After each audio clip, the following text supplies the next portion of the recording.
So you had a near death experience. You had a gun pointed at what, at your head once? That's an exaggeration. It wasn't at my head, but it was definitely at my body. And you know, this particular guy was betting with me. He won the first week he played with me, he won $88,000.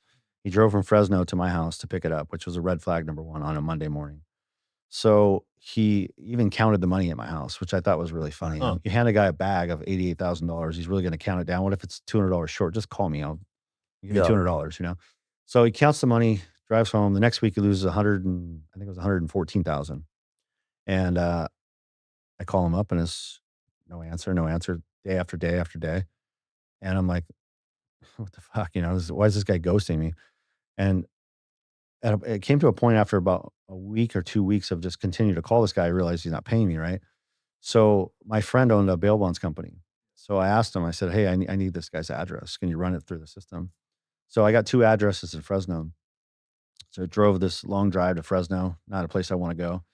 And I get there, and the first house I went to was kind of not dumpy, but just nothing special. And he didn't live there anymore.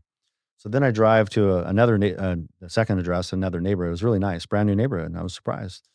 And I get to the guy's door, and his kid answers the phone or answers the door. He's like 15 years old, and I said, "Hey, is your dad here?" And he says, "Yeah." So the guy comes to the door, and he's only met me once. So when it's dark out, you turn on the porch light and you kind of look. If you don't know someone, you're kind of looking to see who they are. And I said, his name was Robert. I said, "What's up, Robert?" And he looks at me and he's like, I said, "It's Matt. You know why I'm here." And he goes, "Hold on a second." So his kid was like, 5 feet behind him. So I realized, he's probably going to put his kid away or whatever. So he closed the door and I'm waiting. And he comes back out. He goes, "Hey, you want to come in?" I said, "No, no, I'll pass on that. We can talk out here," because I don't know what his plans are.